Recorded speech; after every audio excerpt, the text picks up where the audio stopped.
Hey everyone, good morning, good evening, and good afternoon. કેમ છો બધા મજામાં? I hope all are doing well. So, in last lecture, we have completed question number 2. ગયા લેક્ચરની અંદર આપણે question number 2 complete કર્યો હતો અને હવે આ લેક્ચરમાં આપણે જોઈશું question number 3. Okay, so let's start. સો જે ક્વેશ્ચન નંબર 3 છે એ તમારી સ્ક્રીન ઉપર છે, તમે જોઈ શકો છો, જેમાં આપણને કીધું છે સ્પિલ ઓવર ઇફેક્ટ. એની આપણે શું કરવાની છે? અસરો વિશે સમજૂતી આપવાની છે. કોના વિશે?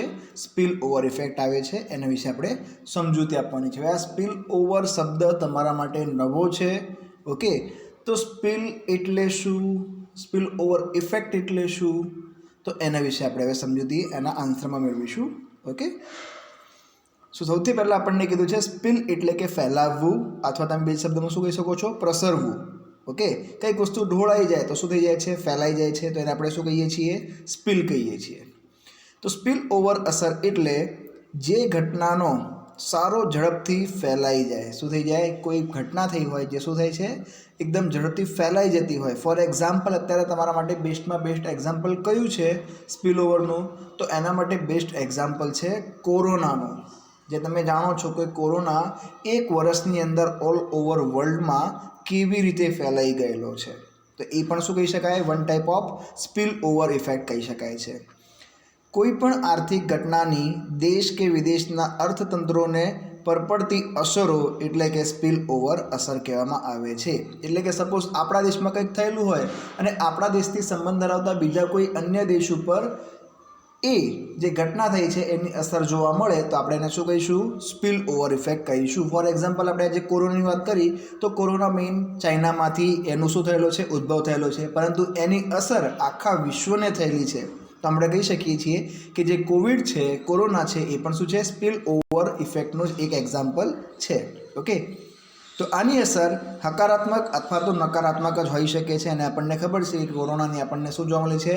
નકારાત્મક અને ખૂબ જ ખરાબ અસર જોવા મળેલી છે.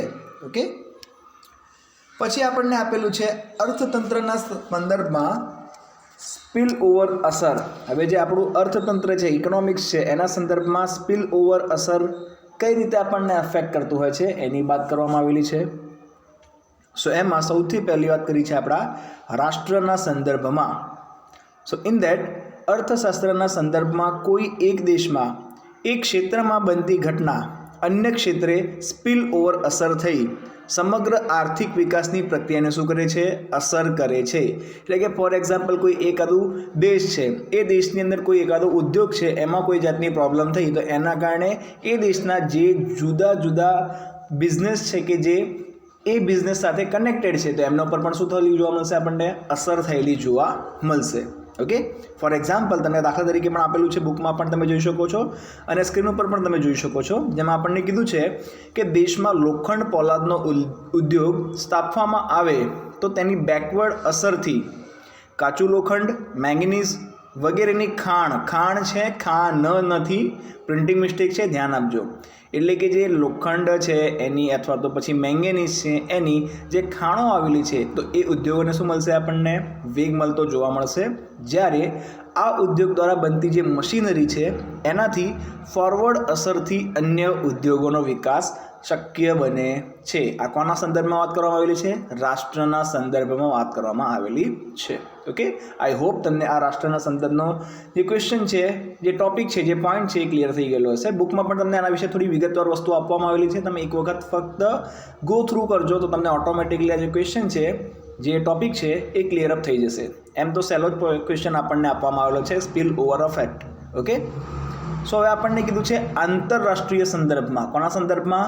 આંતરરાષ્ટ્રીય એટલે કે ઇન્ટરનેશનલ લેવલ ઉપર આ જે સ્પિલ ઓવર ઇફેક્ટ છે એની કેવી રીતે અસર થઈ ગઈ થાય છે. બરાબર, તો જેમ મેં હમણાં વાત કરી તમને કોરોનાની, કોવિડની, તો એ આંતરરાષ્ટ્રીય સંદર્ભમાં આપણે છે એમ કહી શકીએ છીએ. ઓકે, સો જે તમને બુકમાં આપવામાં આવેલું છે એના સંદર્ભમાં થોડી વસ્તુ આપણે જોઈશું. તો ઇન દેટ સ્પિલ ઓવર અસર આંતરરાષ્ટ્રીય પણ હોય છે. વૈશ્વિકીકરણ વ્યાપક બનતા વિશ્વના અર્થતંત્ર એકબીજા સાથે વધુ સંકળાયેલા છે. આપણને ખબર છે કે જે ઇન્ટરનેશનલ ટ્રેડ થવાના કારણે, જુદા જુદા દેશોનો વિકાસ થવાના કારણે એક દેશ એ બીજા દેશના સંપર્કમાં વધારે ને વધારે આવતો આપણને જોવા મળે છે. ઓકે, આથી એક રાષ્ટ્રમાં થતી આર્થિક ઘટનાઓ તેની સાથે પ્રત્યક્ષ કે પરોક્ષ રીતે સંકળાયેલા અન્ય દેશો પર પણ અસર કરીને સ્પિલ ઓવર અસરો દર્શાવતી હોય છે. એટલે કે આપણે અત્યારે જાણીએ છીએ કે કોઈ પણ દેશ એવો નથી કે જે બીજા કોઈ અન્ય દેશના સંપર્કમાં આવેલો હોય. ઓકે, એવો હજુ સુધી એક પણ દેશ રહ્યો નથી કે જે પોતાનું સ્વતંત્ર અસ્તિત્વ ધરાવતો હોય અથવા તો બીજા કોઈ દેશના કોન્ટેક્ટમાં આવેલો ન હોય. ઓકે, સો આગળ આપ્યું છે આપણને વિશ્વના એક દેશમાં હકારાત્મક સ્પિલ ઓવર જન્માવતી આર્થિક ઘટના વિશ્વના અન્ય દેશો માટે નકારાત્મક અસર પણ જન્માવી શકે છે. એટલે કે આમાં ક્લિયરલી કીધું છે કે કોઈ એવી અસર છે, કોઈ એવી ઘટના છે જેના કારણે એક દેશને ફાયદો થાય છે, તો જરૂરી નથી કે અન્ય દેશોને પણ એટલો જ ફાયદો થાય. એક દેશને ફાયદો થયો તો એની નેગેટિવ ઇમ્પેક્ટ બીજા અન્ય દેશ ઉપર પણ થઈ હોઈ શકે છે. ઓકે, દાખલા તરીકે ફોર એક્ઝામ્પલ તમને આપવામાં આવેલું છે યુએસએ એટલે કે યુનાઇટેડ સ્ટેટ અમેરિકા, તમે જાણો જ છો. તો જે અમેરિકાની વાત કરવામાં આવી છે, તો અમેરિકાના ગ્રાહકો દ્વારા કોઈ વસ્તુ કે સેવાની વપરાશમાં ઘટાડો કરવામાં આવે તો આ વસ્તુની માંગ ઘટતા યુએસએ જેવા વિશાળ બજાર ઉપર નિકાસ માટે આધારિત વિશ્વના આ વસ્તુ કે સેવાના ઉત્પાદન કરતા દેશોના અર્થતંત્ર ઉપર નકારાત્મક અસર થયેલી જોવા મળશે. કયા દેશની વાત કરવામાં આવેલી છે? યુએસએ. અને આપણને ખબર છે કે યુએસએ એ ઓલરેડી ડેવલપ્ડ કન્ટ્રીઝ છે. ઓકે, હવે એ દેશની અંદર રહેનારા લોકો જો અમુક વસ્તુઓ વાપરવાની બંધ કરી નાખશે તો પછી શું થશે કે યુએસએ જે વસ્તુનું ઇમ્પોર્ટ કરતું હતું એ શું કરી નાખશે? ઓછું કરી નાખશે. હવે જે વસ્તુનું ઇમ્પોર્ટ ઓછું થયું છે, હવે એ વસ્તુને એક્સપોર્ટ કરનારા દેશોના વેપાર તુલનામાં આપણને શું જોવા મળશે? ઘણો બધો નુકસાન થયેલો જોવા મળશે. ઓકે, પછી આગળ આપણને કીધું છે આથી વિરુદ્ધ વિશ્વ વેપારના પ્રભુત્વ ધરાવતા ચીન અને યુએસ, આપણને કીધું છે કયા દેશો? ચીન અને યુએસ જેવા દેશોમાં વસ્તુ કે સેવાની માંગમાં કોઈ પણ કારણોસર વધે તો આની નિકાસ કરતા દેશોના અર્થતંત્ર ઉપર હકારાત્મક સ્પિલ ઓવર થાય છે. એટલે કે વાત કરવામાં આવી છે કોની? યુએસએ અને સાથે ચાઇનાની. બંને સારા એવા દેશો છે અને બંને દેશોની કન્ડિશન ફાઇનાન્શિયલી પણ કેવી છે? સારી એવી છે. હવે એ દેશમાં કોઈ વસ્તુની ડિમાન્ડ જો વધે છે તો સિમ્પલ છે કે જે તે દેશ કે જે અમેરિકા અને ચાઇનાને પોતાનો માલ સામાન નિકાસ કરીને પહોંચાડે છે એ દેશને ઘણો બધો ફાયદો થયેલો જોવા મળશે. કારણ કે આપણને ઓલરેડી ખબર છે કે જે ચાઇના દેશ છે એ આખા વર્લ્ડની અંદર વસ્તીના હિસ્સાની અંદર કેવો આવે છે? પહેલા નંબર ઉપર આવે છે. તો સિમ્પલ છે કે જો ચાઇનાની અંદર તમારી વસ્તુની ડિમાન્ડ વધે છે તો પ્રોબેબલ ચાન્સ એવા છે કે તમારા દેશનો વિકાસ નજીક જ છે. ઓકે, અને અમેરિકા તો ઓલરેડી ડેવલપ્ડ છે, તો અમેરિકા જે તે દેશ જોડે સારો એવો કોન્ટેક્ટ કરશે તો એમનો ઘણો બધો ફાયદો થવાનો ચાન્સીસ વધી જશે. ઓકે, પછી આગળ આપણને કીધું છે દાખલા તરીકે વર્તમાન ભારતીય અર્થતંત્રમાં ઇન્ફોર્મેશન ટેકનોલોજી એટલે કે આઈટી ઉદ્યોગ વિકાસ કમાણીની દ્રષ્ટિએ મહત્ત્વનું સ્થાન ધરાવે છે. આપણને ખબર છે કે આપણા દેશનો જે વિકાસ થયેલો છે એમાં ઘણી જગ્યાએ આપણે જે આઈટી સેક્ટરની અંદર જેટલો ડેવલપમેન્ટ કર્યું છે એ મહત્ત્વનું સ્થાન ધરાવે છે.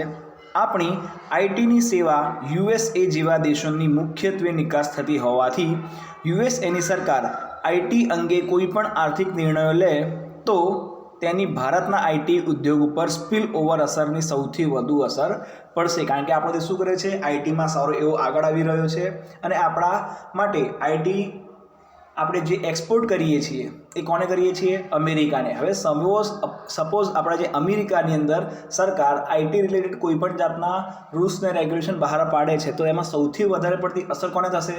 ઇન્ડિયાને થશે. કેમ? કારણ કે ઇન્ડિયા શું કરે છે? આઈટીની સેવા અમેરિકાને પ્રોવાઈડ કરે છે. ઓકે, પછી આગળ તમને કીધેલું છે ટૂંકમાં વૈશ્વિકીકરણ વ્યાપક બનેલું હોવાથી દેશના બજારો આંતરિક જ ન રહેતા આંતરરાષ્ટ્રીય બની ગયેલા છે. અને આપણને ખબર છે કે ભાઈ કોઈ પણ બજાર એ તમારા ખિસ્સામાં તમે લઈને ફરો છો. ફોર એક્ઝામ્પલ તમે જે એમેઝોન વાપરો છો કે જે ફ્લિપકાર્ટ વાપરો છો, હવે એમેઝોન અને ફ્લિપકાર્ટ ઉપર ઘણી બધી એવી વસ્તુઓ છે કે જે તમે ક્યારેય વિચાર્યું ન હોય એ દેશમાંથી વસ્તુ બનેલી હોય છે, જે તમને એડવર્ટાઇઝ થ્રુ તમે શું કરી શકો છો? પરચેસ કરીને પોતાના દેશમાં પણ મંગાવી શકો છો. ઓકે, તો ત્યારે આંતરરાષ્ટ્રીય સ્તર ઉપર આની અસર કેવી જોવા મળે છે? વધુ જોવા મળે છે. ઓકે, આઈ હોપ તમને જે રાષ્ટ્રના સંદર્ભમાં અને આંતરરાષ્ટ્રીય સંદર્ભમાં એના વિશે ખ્યાલ આવી ગયેલો હશે. હવે એના થોડા ઘણા આપણને ઉદાહરણો પણ આપેલા છે, તો એ ઉદાહરણો આપણે એક વખત શું કરીશું, ગોથ્રુ કરીશું. તમે એને સમજવાનો પ્રયત્ન કરજો. સો ઉદાહરણો આપણને આપેલા છે ટોટલ 5. એમાં સૌથી પહેલું કીધું છે, વિશ્વમાં સ્પિલ ઓવરની અસરનો ખ્યાલ વધુ ચર્ચામાં યુરોપિયન દેશોના યુરો ચલણમાં સબપ્રાઇમ કટોકટી ઉદ્ભવી ત્યારથી આવ્યો છે. એટલે કે આ જે સ્પિલ ઓવર ઇફેક્ટ છે એ સૌથી પહેલાં જાણકારીમાં અસ્તિત્વમાં ક્યારે આવી તેના વિશે વાતચીત કરવામાં આવેલી છે. અહીં આપણને કીધું છે કે વિશ્વમાં સ્પિલ ઓવર અસરનો ખ્યાલ વધુ ચર્ચામાં યુરોપિયન દેશોના યુરો ચલણમાં સબ પ્રાઇમ કટોકટી ઉદ્ભવી ત્યારથી આવેલો છે. એટલે કે યુરો આપણે જાણીએ છીએ કરન્સી છે, એની અંદર શું આવી હતી, સબ પ્રાઇમ કટોકટી આવી હતી. ત્યારથી લોકોને ખબર પડી કે એક દેશની અંદર અમુક વસ્તુમાં ચેન્જ થાય છે તો એના કારણે અન્ય દેશો ઉપર એ ચેન્જની શું અસર થાય છે. ઓકે, સો એ જે અસર થાય છે એને આપણે શું કહીએ છીએ, સ્પિલ ઓવર ઇફેક્ટ કહીએ છીએ. ઓકે, કારણ કે યુરોપિયન યુનિયનમાં જોડાયેલા દેશોનો વેપાર એક જ યુરો ચલણ દ્વારા મુક્ત રીતે થતો હતો. એટલે કે જેટલા પણ કન્ટ્રીઝ એમની જોડે સંબંધિત હતા એમનું જે ટ્રાન્ઝેક્શન થતું હતું એ યુરોમાં થતું હતું, અને યુરો કરન્સીની અંદર ચેન્જીસ આવી ગયા તો ઓટોમેટિકલી જેટલા પણ કનેક્ટેડ દેશો છે એમની કરન્સીમાં આપણને શું જોવા મળ્યું છે, ઘણો બધો વધારો ઘટાડો જોવા મળેલો છે. ઓકે, ગ્રીસની કટોકટીની અસર સૌથી વધુ આ યુરોપિયન યુનિયનમાં જોડાયેલા અન્ય તમામ દેશો ઉપર મોટા પ્રમાણમાં નકારાત્મક સ્પિલ ઓવર અસર થઈ હતી. એટલે કે જે ગ્રીસની કટોકટી થયેલી છે એની જે અસર છે કેવી થઈ હતી, નકારાત્મક થઈ હતી. એટલે કે આના કારણે જે ફાયદો થવો જોઈતો હતો એ ફાયદો થયો નહીં, પરંતુ શું થઈ ગયું છે, વધુ પડતું નુકસાન થયેલું જોવા મળે છે. ઓકે, કારણ કે એક સભ્ય રાષ્ટ્રની આર્થિક નીતિમાં કરવામાં આવતો સામાન્ય ફેરફાર યુરો ચલણના સમગ્ર મૂલ્યને શું કરે છે, અસર કરે છે, જે તમામ સભ્ય રાષ્ટ્રોના અર્થતંત્રને પણ શું કરે છે, પ્રભાવિત કરતો હોય છે. ઓકે, આ હતું પહેલું એક્ઝામ્પલ. પછી સેકન્ડમાં આપણને કીધું છે આ જ રીતે વર્તમાનમાં એટલે કે હાલના સમયમાં પણ અમેરિકા અને ચીન વચ્ચે શરૂ થયેલા વેપાર યુદ્ધોની અસરોના આદેશ આ 2 દિવસ પૂરતી મર્યાદિત ન રહેતા સમગ્ર વિશ્વના અર્થતંત્ર ઉપર પડી રહ્યા છે. દાખલા તરીકે અમેરિકાએ પોતાના સ્થાનિક ઉત્પાદકોને પ્રોત્સાહન આપવા માટે ચાઇનાથી આયાત થતી વસ્તુ પર શું કર્યું હતું, આયાત જકાત નાખી હતી, અને એના પરિણામે ચાઇનીઝ વસ્તુની માંગ વધતા તેનું અર્થતંત્ર અસર પામ્યું હતું. આના પ્રતિકારક પગલાં સ્વરૂપે, કોના પ્રતિકારક, એટલે કે જે અમેરિકાએ કર્યું એના પ્રતિકારક પગલાં સ્વરૂપે ચાઇનાએ અમેરિકાથી આયાત થતી વસ્તુના પર જકાત નાખતા અમેરિકાની વસ્તુ બનાવતા ઉદ્યોગનું બજાર ઘટતા નકારાત્મક અસર થયેલી છે. એટલે કે પહેલાં અમેરિકાએ અમુક પગલાં લીધા તો એના કારણે ચાઇનાને અસર થઈ, પછી ચાઇનાએ અમુક પગલાં લીધા તો એના કારણે અમેરિકાને પણ અસર થઈ. ઓકે, તો આમ ચાઇના અને અમેરિકા જોડે જોડાયેલા જે અન્ય દેશો છે એમની ઉપર પણ આ અસરનો થોડો ઘણો પ્રભાવ પડેલો આપણને જોવા મળે છે. ઓકે, ચાઇના અને અમેરિકાથી વેપારથી વધુ સંકળાયેલા છે, અને ચાઇનીઝ અર્થતંત્રમાં અમેરિકાનો એક મોટો રોકાણકાર દેશ છે એમ આપણે કહી શકીએ છીએ. આમ ચાઇના કે અમેરિકાના બજારમાં બનતી કોઈ પણ આર્થિક ઘટના વિશ્વ બજારને શું કરી નાખે છે, ભય પમાડી શકે છે. ઓકે, એવી જ રીતે આવે છે પોઈન્ટ નંબર 3, એક્ઝામ્પલ નંબર 3, જેમાં કીધું છે યુએસએ જો ક્રૂડ ઓઇલનું ઉત્પાદન વધારીને પુરવઠો વધારે તો સમગ્ર વિશ્વના અર્થતંત્ર ઉપર તેની હકારાત્મક અને નકારાત્મક સ્પિલ ઓવર અસર થઈ શકે છે. કોની વાત કરવામાં આવેલી છે આપણને, યુએસએની, અમેરિકાની. એટલે કે અમેરિકા જો ક્રૂડ ઓઇલનું ઉત્પાદન વધારી નાખશે, પુરવઠો વધારી નાખશે, તો આના કારણે આપણને શું જોવા મળશે, પોઝિટિવ ઇમ્પેક્ટ પણ જોવા મળશે અને નેગેટિવ ઇમ્પેક્ટ પણ જોવા મળશે. ક્રૂડ ઓઇલનું ઉત્પાદન વધારતા તેનો ભાવ ઘટશે, જેની અસર તેનું ઉત્પાદન કરતા વિશ્વના દેશો જેમ કે ઈરાન, ઇરાક, યુએઈ, વેનેઝુએલા જેવા તમામ દેશોના અર્થતંત્ર ઉપર નકારાત્મક સ્પિલ ઓવર અસર પડે છે. કેમ? કારણ કે આ જે દેશો છે તેમની મુખ્ય નિકાસો કઈ છે, તો ક્રૂડ ઓઇલ છે. એ જે મેક્સિમમ પૈસા કમાય છે ક્યાંથી કમાય છે, ક્રૂડ ઓઇલના એક્સપોર્ટ કરવાથી કમાતા હોય છે. અને જો એવા સમયે યુએસએ સસ્તામાં બધા દેશોને તેલ આપશે તો આ જે યુએઈ, ઈરાન, ઇરાક અને વેનેઝુએલા છે એમની આવક ઉપર અસર પડશે. એને આપણે શું કહીશું, નકારાત્મક સ્પિલઓવર અસર કહીશું. ત્યારે બીજી બાજુ ભારત જેવા તેલના આયાત કરતા દેશો ઉપર હકારાત્મક સ્પિલઓવર જણાય છે. કેમ? કારણ કે ભારત દેશ શું કરે છે, જે તેલ છે, ક્રૂડ ઓઇલ છે, એની આયાત કરે છે, નિકાસ કરતો નથી. આપણા દેશની અંદર તેલના કૂવા આવેલા નથી, એટલા માટે આપણા દેશમાં પેટ્રોલ, ડીઝલ એ બધી વસ્તુ કેવી છે? મોંઘી છે. ઓકે, તો દેશનું જેમ આયાત અને નિકાસ ઉપર અવલંબન વધુ, તેમ સ્પિલ ઓવર અસર પણ આપણને વધુ જોવા મળે છે. ઓકે, એના પછી પોઈન્ટ નંબર 4માં આપણને કીધું છે સિરિયામાં સિવિલ વોરથી અસર માત્ર સિરિયા ઉપર જ નહીં, પરંતુ તેના પાડોશી રાજ્યો ઉપર એટલે કે રાષ્ટ્રો ઉપર પણ થયેલી જોવા મળે છે. એટલે કે સિરિયા આપણે જાણીએ છીએ કે સિરિયાની અંદર આપણને ઘણી વખતે સમાચારમાં જાણવા મળે છે કે બોમ્બ બ્લાસ્ટ થઈ ગયો છે, મારામારી થઈ ગઈ છે, ઘણી વખતે આતંકવાદીઓનો હુમલો થઈ ગયેલો છે. તો આ બધી વસ્તુ સિરિયાની અંદર નોર્મલી રોજ થતી હોય છે. તો આની અસર એની આજુબાજુના જે પડોશી દેશો છે એમના ઉપર પણ ઘણી વખતે થતી હોય છે. ઓકે, જે નેગેટિવ ઇમ્પેક્ટ છે એમ આપણે કહી શકીએ છીએ.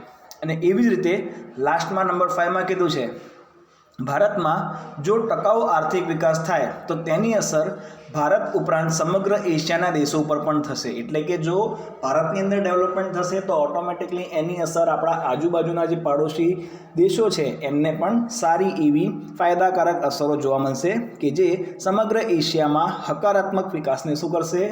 વેગ આપશે. Okay, so that's it. અહીંયા જે આપણો ક્વેશ્ચન નંબર 3 છે એ શું થાય છે? પૂરો થાય છે. આઈ નો કશું જ નથી આ ક્વેશ્ચનની અંદર. સ્પિલ ઓવરનું ખાલી તમને શું આવડવું જોઈએ? મિનિંગ આવડવું જોઈએ, અર્થ આવડવો જોઈએ, અને એના કારણે રાષ્ટ્રને કયા પ્રકારના ફાયદા થાય છે કે પછી આંતરરાષ્ટ્રીય લેવલ ઉપર કેવા પ્રકારના ફાયદા અને ગેરફાયદા થાય છે એના વિશે આપણે શું કરવાની છે? ખાલી સમજૂતી આપવાની છે. ઓકે, સો એક વખત આ વિડીયો તમે શાંતિથી જોશો તો ઓટોમેટિક તમારો જે આજે આઈએમપી ક્વેશ્ચન છે એ પણ તમે શું કરી નાખશો?